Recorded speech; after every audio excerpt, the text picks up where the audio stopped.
Hi, I'm Gail and welcome to lowcarbrecipe.ideas.com. Today we're going to make a low-carb cauliflower brownie. Now I found this on a site, it's I Breathe, I'm Hungry. And I have not made this, but I'm going to do it with you guys today and then we can decide whether or not it's going to be a good one. Cauliflower made into brownies, that's pretty cool. So let's get started. I'm going to show you how to make it. So the first thing we need is cauliflower, and I need to puree it. I've pulled out my Ninja. I'm not exactly sure which part I should be using, but I'm going to try this and see what happens. Now I've got a chunk here of cauliflower that I don't think is going to be enough for a cup to puree. So I'm just going to put 2 of those sizes in. I wanted you to see the size because I'm going to have to measure after. So I've got another one that I've taken off of the head of cauliflower. So let's chop this up. I could put it in my Hamilton Beach and make it into rice and then really try and puree it, and probably would have worked better, but I don't want to dirty 10 million dishes to make this happen. So let's see what happens here.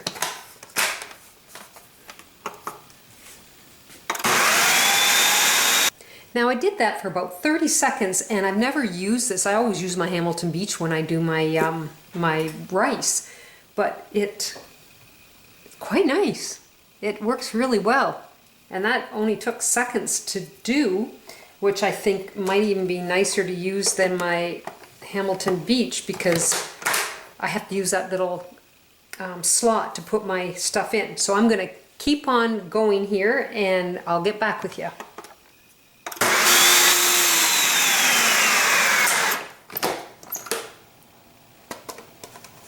Okay, I'm not exactly sure what the texture is supposed to be when it's pureed, but we'll take a look here and see. It's very fine, kind of reminds me almost like almond flour, so hopefully that will do the trick because I can't get it any more finer than this by the looks of it. Okay, the next thing we're going to do is I'm going to add a ½ cup. Now she's recommending almond milk and I am using almond breeze. So I'm going to put this back on and we're going to mix it together and hopefully that'll help with the pureeing it.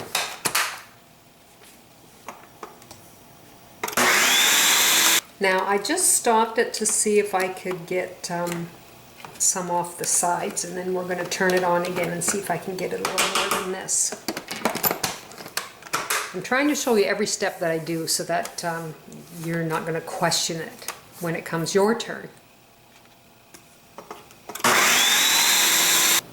So I just finished pureeing it as much as I think I can. I ended up putting it on crush. I started it on blend and then I pressed the crush, made it faster, and we I think it's pureed pretty good. She doesn't want to have any lumps in it.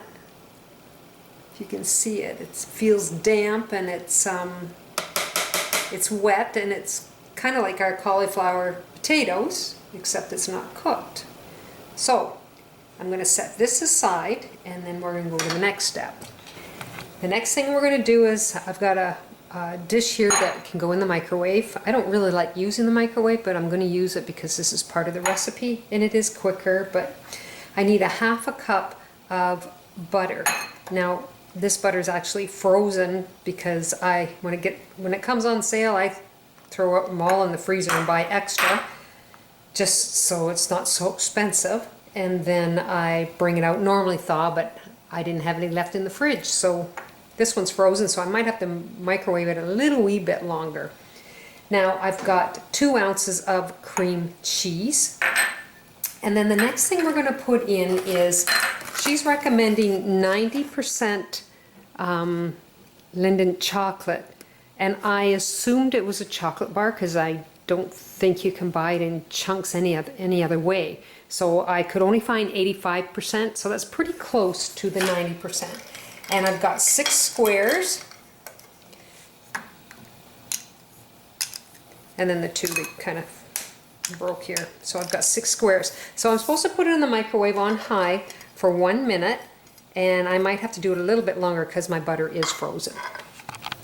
So I've microwaved it, and I did have to put it in a little bit longer, and everything's really soft. They said, she also made a comment about not worrying about if there was still some chocolate that wasn't dissolved, because when you puree it again in the blender here, it will just all break down and be very smooth. So this concoction that I have here, we're putting it in the blender, and we're going to put the lid on it, and we're going to blend it really, really well. I don't use this size one very often, so it's kind of fun that I've got the opportunity to use it today. Chocolate smells really good. Okay, let's blend this up again.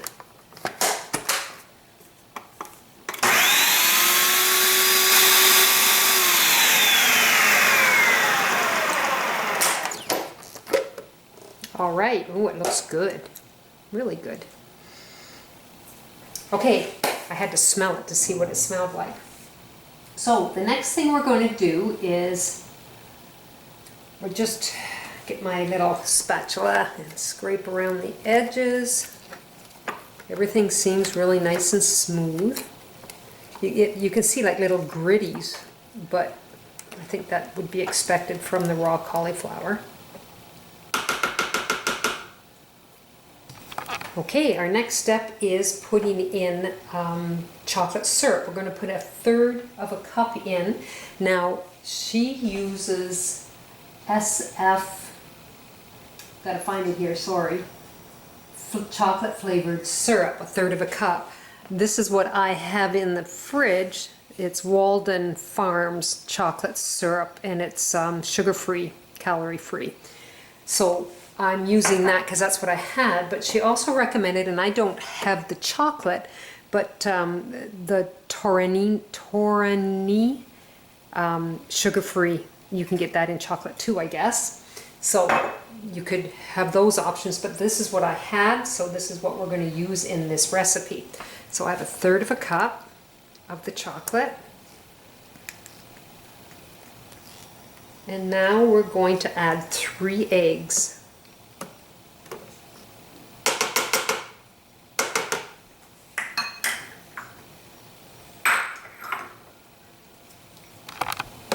So I've got 3 eggs here, and then we're going to turn that blender on again.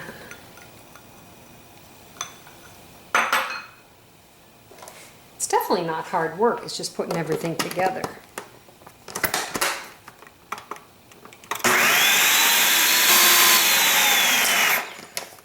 So we're going to take a look. I think I'll just scrape along the sides.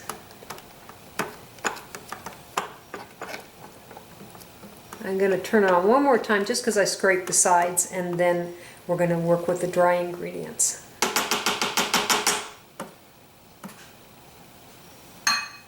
One more time.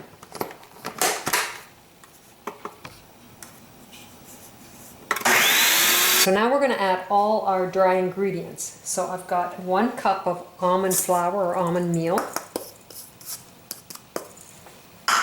I have 1/2 cup of coconut flour. I have 1/2 cup of cocoa powder, and this is the unsweetened cocoa powder, and this is what I'm using. And then I've got 2 teaspoons of ground cinnamon. Now I'm going to guess that maybe that's to take away the cauliflower. I don't know. I'm not really sure why cinnamon's going in there, but cinnamon's in. And then 1/2 teaspoon of baking powder. And 1/8 of a teaspoon of salt. And I like using Himalayan salt. One more thing. We're going to put in a sweetener. Now she's suggesting 3 teaspoons of stevia or Splenda, and I am using 3 teaspoons of erythritol, because I don't usually use the other that much. The Splenda I don't use. the stevia I do. So I'm just going to mix this all up. I've got some lumps here. And once I've got this mixed up, I'm going to pour in my wet ingredients. Okay, here we go.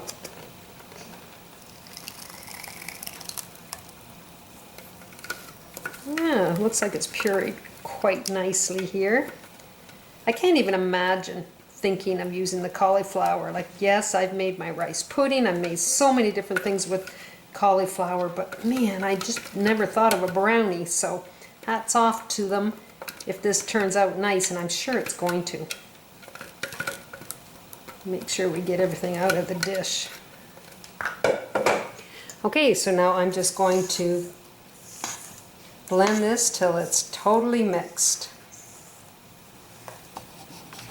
There, I've got it mixed up really, really well, I think. Now I've got, she's saying use a 9x9 ovenware dish. Mine's 7x11, so this is the dish I'm going to use now. And I've greased it with butter. I actually put extra on just because I don't want it sticking. So let's put this in the pan.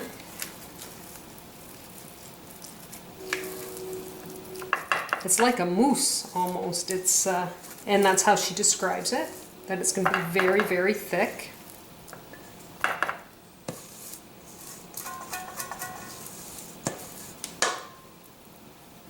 It smells good. I can still smell a little bit of cauliflower, but we'll get our results very, very soon. So just spread it around and try and make it all even in the pan. I could have probably used a bigger pan and then made them thinner because this is quite thick.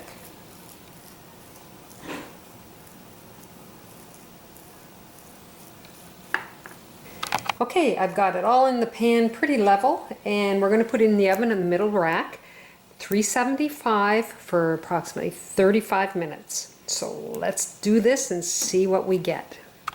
So here are these low-carb cauliflower brownies, and I got it off the site of ibreatheimhungry.com. She's got some amazing recipes on there, so you can go check them out also. So they feel very moist. And one thing I think I forgot to do was when I did the cauliflower, I pureed it, I forgot to measure that 1 cup. So I might have had a little more than 1 cup in, but I don't think it made that much of a difference. So let's give it a try and see. It smells really good.